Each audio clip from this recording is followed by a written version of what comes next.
For many years I felt that we are not a well understood people. In fact, I felt that all my life. I felt that the non-Jews really don't understand us.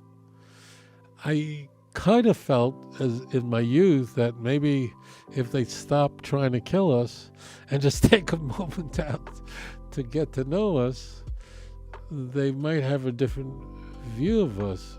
But they really don't understand us. And I want to hone in on one aspect of this. The Jewish people are unique, and I can see this point, and I understand why people who are not Jewish find us a mysterious people. And that is that it is because we are an ethno-religious group that people are mystified by us. Ethno-religious is almost unheard of, but the Jews are almost the only people in the world that are like this. Ethno-religious means that we're a nation, an ethnicity, we're a people, we're a nation, but also we're a faith, Judaism, okay? So people, and I understand, except for one thing, they don't stop to talk to us. They learn about Jews from everybody else. Imagine I want to learn about Chinese people. So who would I go to? I would go to the Canadians. I'll be silly. I go to the Chinese. I learn about the Chinese. I did that when I lived in Indonesia. There were a lot of Chinese who both were Chinese living in Indonesia, but there were also a lot of Chinese visitors that came to Indonesia. And if I wanted to learn about Chinese culture, I really would ask Chinese people, tell me what it means, what it feels like, what does it feel like to live in China, what things are important to you, do you want to live in democracy, not, do you like you go to the people and just talk to them. This doesn't happen because people are not taught to talk to us. Maybe people are afraid to talk to us.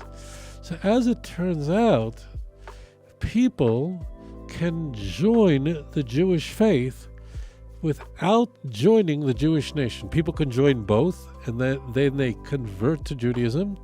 When I'm using standard language, conventional language, when people convert to Judaism, they're doing two things.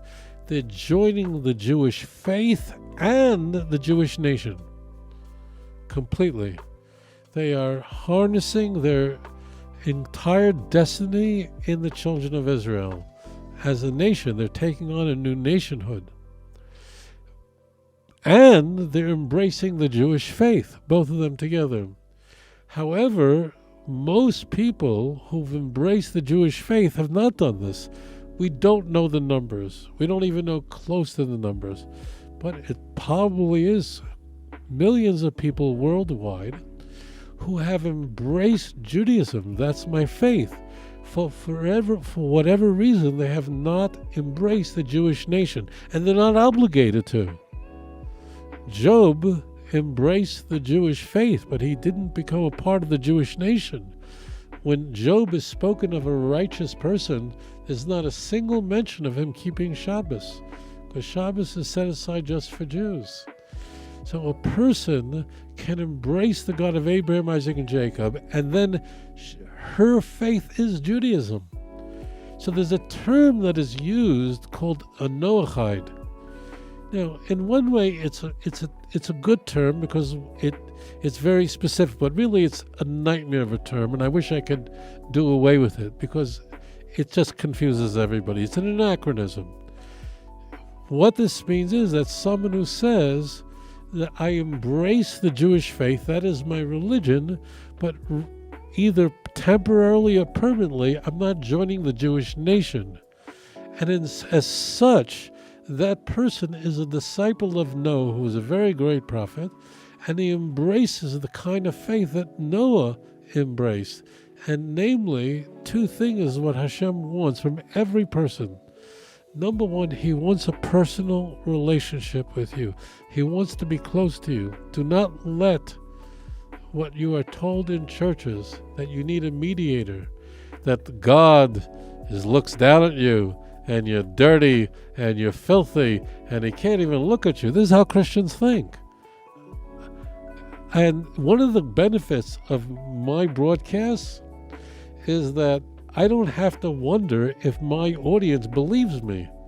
I know they do, because the majority of the people who watch my shows were or are Christians. They know very well that I'm not making up a word.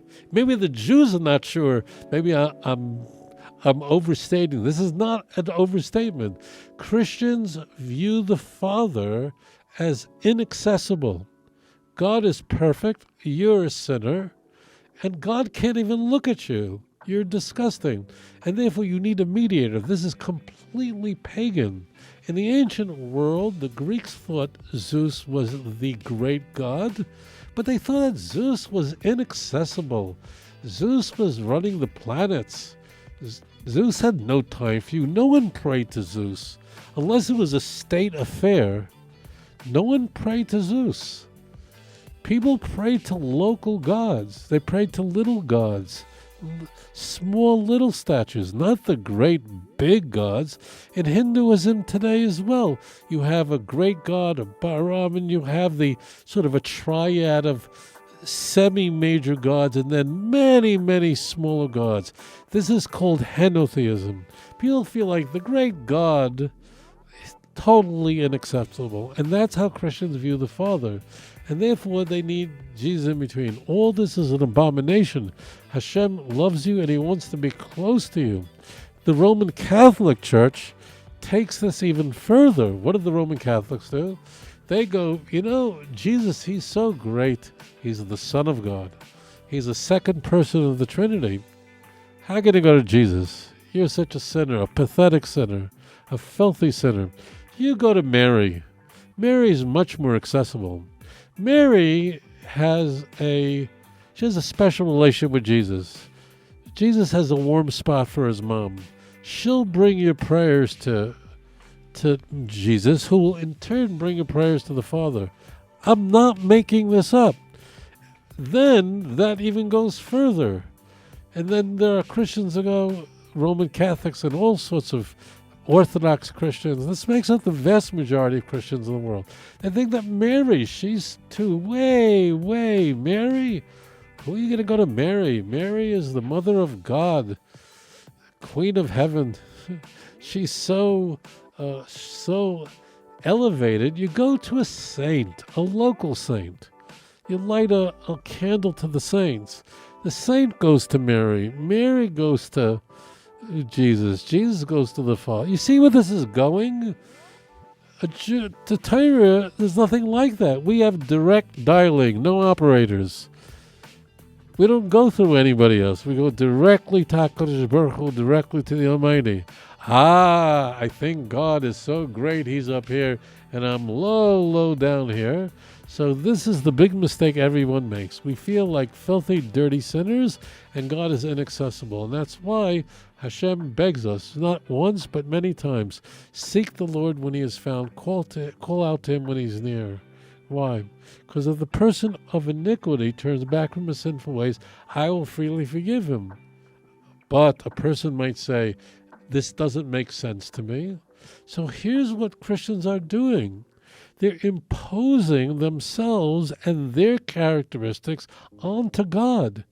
Christianity is man's failed attempt to create God in his image. A white guy. Judaism is God's successful endeavor in creating man in his image.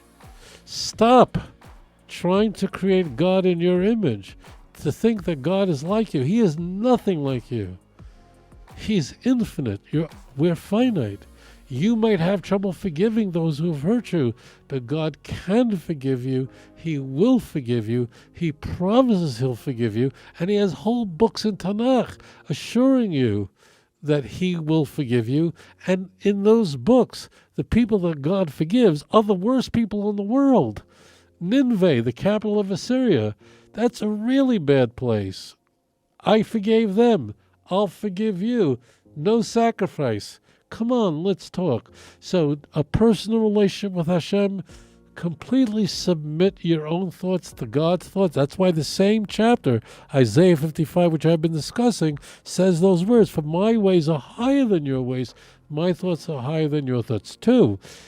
And that is to be loyal to Hashem. There are commandments incumbent on all mankind.